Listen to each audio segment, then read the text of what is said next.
నమస్కారం, SRTV news కి స్వాగతం. హెడ్లైన్ చూద్దాం. పీసీసీ కొత్త అధ్యక్షుడిపై సస్పెన్స్. ఢిల్లీలో రాష్ట్ర నాయకత్వం మంతనాలు. హడలెత్తిస్తున్న Hydraa. Nagarjuna N convention centre కూల్చివేత.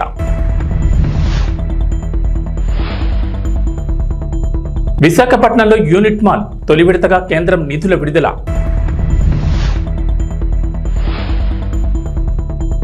వైసీపీలో జగన్ మార్పులు చేర్పులు. అనుబంధ విభాగాలకు అధ్యక్షులు, 15 విభాగాలకు నియామకాలు.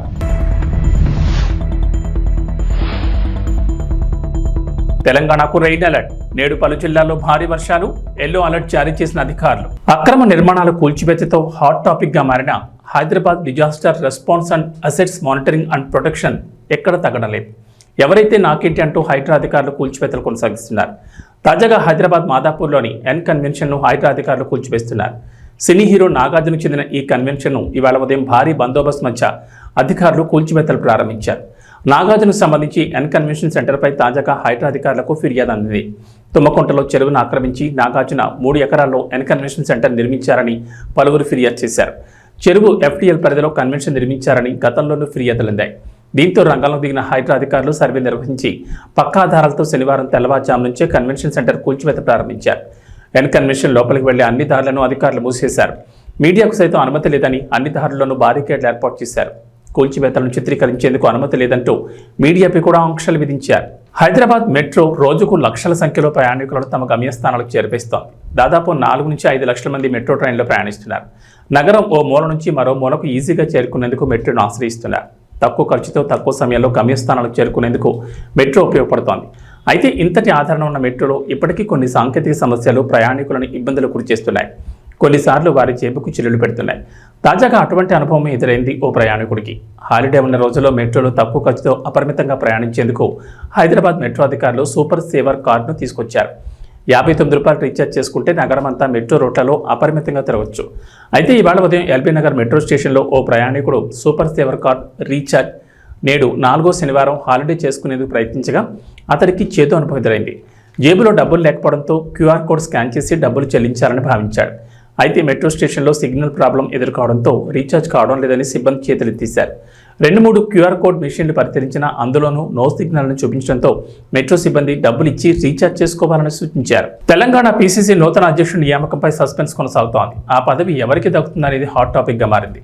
కొత్త అధ్యక్షుడి నియామకాన్ని కొలికి తెచ్చేందుకు కాంగ్రెస్ అధిష్టానం ప్రయత్నిస్తోంది. ఈ మేరకు సీఎం రేవంత్ రెడ్డి నేతృత్వంలోని రాష్ట్ర నాయకత్వం శుక్రవారం ఢిల్లీలోని పార్టీ పెద్దలతో సమాలోచనలు చేసింది. పార్టీ అధ్యక్షుడు ఖర్గే, రాహుల్ గాంధీ, కేసీ వేణుగోపాల్, దీపాదాస్ మున్షిలతో రేవంత్, డిప్యూటీ సీఎం భట్టి, మంత్రి ఉత్తమ్ విడివిడిగా మాట్లాడారు. ఈ మేరకు కొత్త అధ్యక్షుడి నియామకంపై వారి అభిప్రాయాలు తెలుసుకున్నట్లు తెలిసింది. ప్రస్తుతం పీసీసీ అధ్యక్షుడిగా సీఎం రేవంత్ రెడ్డి కొనసాగుతున్నారు. పీసీసీగా ఆయన 3 ఏళ్ల పదవీకాలం నెల క్రితమే ముగిసింది. దీంతో కొత్త అధ్యక్షుడి ఎంపిక అనివార్యమైంది. పీసీసీ రేసులో చాలా మంది నేతలు ఉన్నారు. దీంతో సామాజిక అంశాలను పరిగణలోకి తీసుకుని పీసీసీ అధ్యక్షుడిని ఎంపిక చేయాలని భావిస్తున్నారు. ప్రస్తుతం రెడ్డి వర్గానికి చెందిన రేవంత్ సీఎంగా ఉండగా మరో బలమైన సామాజిక వర్గానికి ఆ పదవిని కేటాయించనున్నట్లు సమాచారం.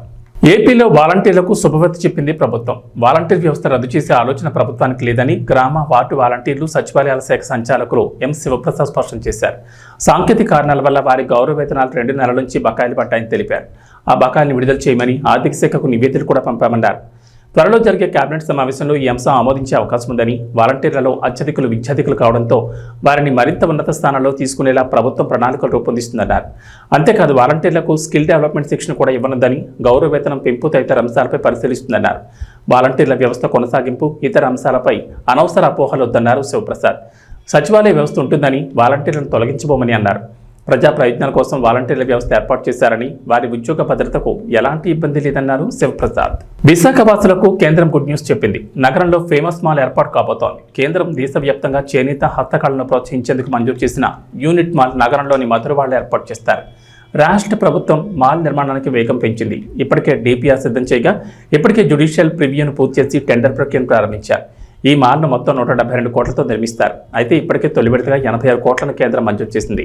మాల్ నిర్మాణానికి నిధులు సింగిల్ నోడల్ అకౌంట్లో జమ చేస్తారు. ఈ మాల్ ప్రాజెక్టును 2 ఏళ్లలో పూర్తి చేయాల్సి ఉంటుంది. వచ్చే ఏడాది మార్చి లేదా ఏప్రిల్ నెలలో మిగిలిన నిధుల్ని కేంద్రం విడుదల చేయనుంది. ఈ నిధుల్ని 50 ఏళ్ల కాలానికి వడ్డీ లేని రుణంగా కేంద్రం అందజేస్తోంది. మధురవాడలో నిర్మించే ఈ మాల్ ఋషికొండ బీచ్కు 5 కిలోమీటర్ల దూరంలో ఉంటుంది. దీన్ని సముద్రపు ఒడ్డున 5 ఎకరాల్లో G+4 తరహాలో నిర్మించేందుకు డిజైన్ సిద్ధం చేశారు. ఈ మాల్ను కొండ ఏటవాలు ప్రాంతంలో సముద్రాన్ని ఆనుకు నిర్మించేలా ప్లాన్ చేశారు. వైఎస్ఆర్సీపీ అధినేత వైఎస్ జగన్మోహన్ రెడ్డి పార్టీలో ప్రక్షాళన మొదలుపెట్టారు. తాజాగా మరోసారి మార్పులు చేర్పులు చేశారు. పార్టీకి సంబంధించిన అనుబంధ విభాగాలకు రాష్ట్ర అధ్యక్షులను నియమించారు. వైఎస్ఆర్సీపీ రైతు, మహిళా, మైనార్టీ, న్యాయ, గ్రీవెన్స్ విభాగాల అధ్యక్షులను నియమించారు. ఈ పదవుల్లో ప్రస్తుతం ఉన్నవారినే కొనసాగిస్తున్నారు. వైఎస్ఆర్సీపీ రైతు విభాగం అధ్యక్షుడిగా ఎంవీఎస్ నాగిరెడ్డి, వైఎస్ఆర్సీపీ రాష్ట్ర మహిళా విభాగం అధ్యక్షురాలిగా MLC Varudu Kalyani, YSRCP minority cell అధ్యక్షుడిగా ఖాదర్ బాషా, వైఎస్ఆర్సీపీ లీగల్ సెల్ అధ్యక్షుడిగా మనోహర్ రెడ్డి, వైఎస్ఆర్సీపీ గ్రీవెన్స్ విభాగం అధ్యక్షుడిగా నారాయణమూర్తిని కొనసాగించారు. వైఎస్ఆర్సీపీ ట్రేడ్ యూనియన్ అధ్యక్షుడిగా పూనూరు గౌతమ్ రెడ్డికి మళ్లీ బాధ్యతలను అప్పగించారు వైఎస్ జగన్. ఇతర విభాగాలకు సంబంధించిన వివరాలు ఇలా ఉన్నాయి. వైఎస్ఆర్సీపీ ఎస్టీ సెల్ అధ్యక్షుడిగా ఎమ్మెల్యే విశ్వేశ్వరరాజు, వైఎస్ఆర్సీపీ పంచాయతీరాజ్ విభాగం అధ్యక్షుడిగా వెన్నపోసు రవీంద్రారెడ్డి, వైఎస్ఆర్సీపీ మున్సిపల్ విభాగం అధ్యక్షుడిగా రేపాల శ్రీనివాస్, వైఎస్ఆర్సీపీ వాలంటీర్ విభాగం అధ్యక్షుడిగా నాగార్జున యాదవ్, వైఎస్ఆర్సీపీ ట్రేడ్ యూనియన్ అధ్యక్షుడిగా గౌతమ్ రెడ్డిని నియమించారు. మరి మధ్యాహ్నం 2:20 ఈ ఘటన జరిగితే, 2 గంటల ప్రాంతంలో ఈ ఘటన జరిగితే, ఈ ఘటనకు సంబంధించి జరిగిన వివరాలను ఒక్కసారి గమనిస్తే, ఈ ఘటనలో ప్రభుత్వం స్పందించకూడదు అన్న తాపత్రయము ఎక్కువగా కనిపిస్తూ ఉంది. ప్రభుత్వం 17 మంది చనిపోతే ఈ ప్రభుత్వం మొట్టమొదటిగా సాయంత్రం 4 గంటలకు హోంమంత్రి వచ్చి ప్రెస్ మీట్ను అడ్రస్ చేస్తూ తాను మాట్లాడినప్పుడు కూడా సహాయానికి సంబంధించి పర్యవేక్షించడానికి తాను అనకాపల్లికి వెళ్తున్నాను అన్న మాటలు వాళ్ళ నోట్లో నుంచి రాలేదు. మరో గంట తర్వాత, అంటే సాయంత్రం 5 గంటల ఆ ప్రాంతంలో కార్మిక శాఖ మంత్రి ఎవరి పరిధిలోకి వస్తుందో, ఈ డైరెక్టర్ ఆఫ్ ఫ్యాక్టరీస్ అనేది ఎవరి పరిధిలోకి వస్తుందో, ఈ కార్మిక శాఖ మంత్రి కూడా ప్రెస్ మీట్ పెట్టి ఎంతమంది చనిపోయారో తెలియలేదు అన్నాడు. వివరాలు లేవు అని మాట్లాడతాడు. తాను కూడా హుటాహుటిన అక్కడికి వెళ్ళాలి అనే తాపత్రయం కూడా చూపించడు. ఘటన జరిగిన తర్వాత ఘటన స్థలానికి కలెక్టర్ ఎప్పుడు పోయాడు, అధికారులు ఎప్పుడు పోయారు, కమిషనర్ ఎప్పుడు పోయారు అన్నది ఒక్కసారి గమనిస్తే ఇంకా బాధ కలిగించే అంశాలు. అధికార పార్టీకి సంబంధించిన నాయకులు ఎప్పుడు పోయారు అని చూస్తే ఇంకా బాధ కలిగించే అంశాలు. కనీసం ఘటన జరిగితే కనీసం అంబులెన్స్ను కూడా కనీసం మొబిలైజ్ చేసి ఆ ప్రాంతానికి తీసుకుని రాని పరిస్థితి. బాధితులు ఎవరైతే ఉన్నారో వాళ్ళందరినీ కూడా కంపెనీకి సంబంధించిన బస్సుల్లో తీసుకొస్తా ఉన్నారు, హాస్పిటల్లోకి తీసుకొని పోయే పరిస్థితి. నేను ఒకసారి తేడా గమనించమని అడుగుతా ఉన్నా. ఇలాంటి ఘటనే ఒకసారి మా ప్రభుత్వ హయాంలో కూడా జరిగింది. ఎల్జీ పాలిమర్స్ అనే ఘటన జరిగింది. కోవిడ్ మహమ్మారి ఉన్న సమయం అది. మేలో జరిగింది, మే 2020 ప్రాంతంలో జరిగింది. ఒకవైపున కోవిడ్ మహమ్మారి ఉన్నప్పటికీ కూడా ప్రభుత్వం ఎలా పలికింది, ఎలా స్పందించింది అని ఒక్కసారి కంపారిజన్ చేయాలి. ఆ ఘటన తెల్లవారుజామున రాత్రి 3:40 తెల్లవారుజామున 3:40కి ఆ ఘటన జరిగితే, తెల్లవారుజామున 3:40కి ఆ ఘటన జరిగింది, పట్టపగలు కాదు. జరిగితే 5 గంటలకల్లా కలెక్టర్ స్పాట్లోకి వెళ్ళాడు, కమిషనర్ స్పాట్లోకి వెళ్ళాడు. అంబులెన్స్లు అప్పటికే ముమ్మరంగా మోహరించేసాయి.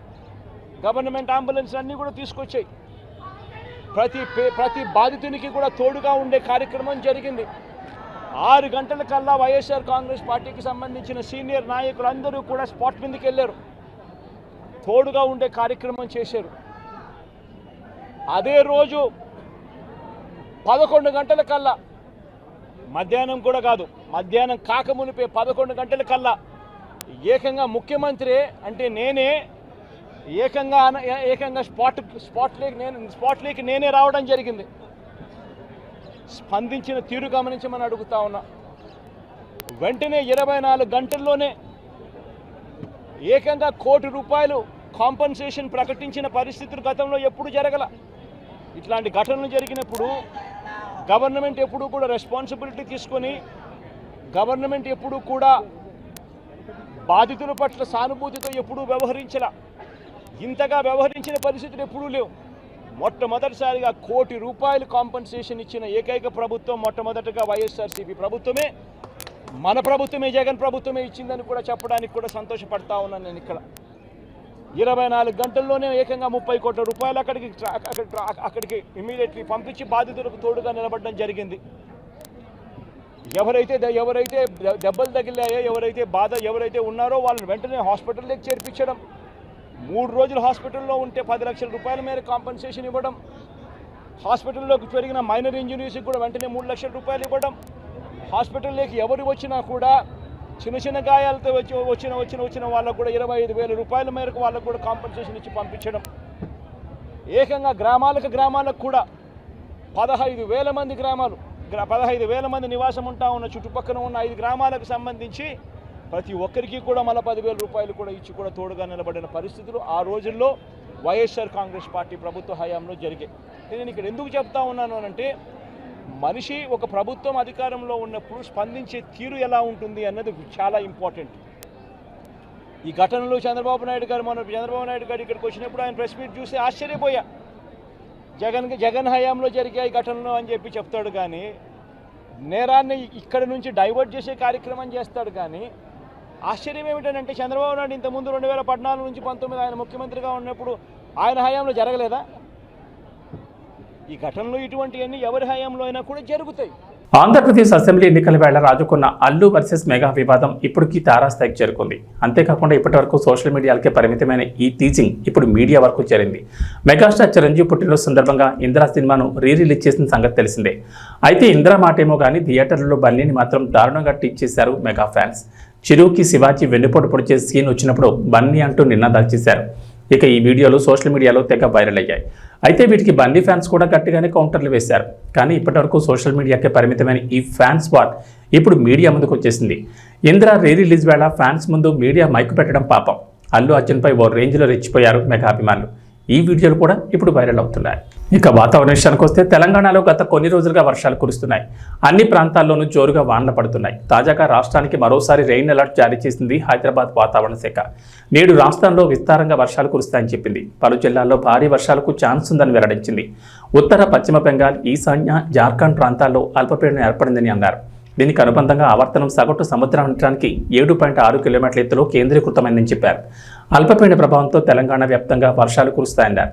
మరో 5 రోజుల పాటు రాష్ట్రంలో భారీ వర్షాలు కురిసే అవకాశం ఉందన్నారు. నేడు నిర్మల్, నిజామాబాద్, కామారెడ్డి, జగిత్యాల, ఆదిలాబాద్, కొమరంభీం, ఆసిఫాబాద్, మంచిర్యాల, భద్రాద్రి కొత్తగూడెం, ఖమ్మం, మెదక్, ములుగు, కరీంనగర్ జిల్లాలో ఓ మోస్తరు వర్షాలకు ఛాన్స్ ఉందని చెప్పారు.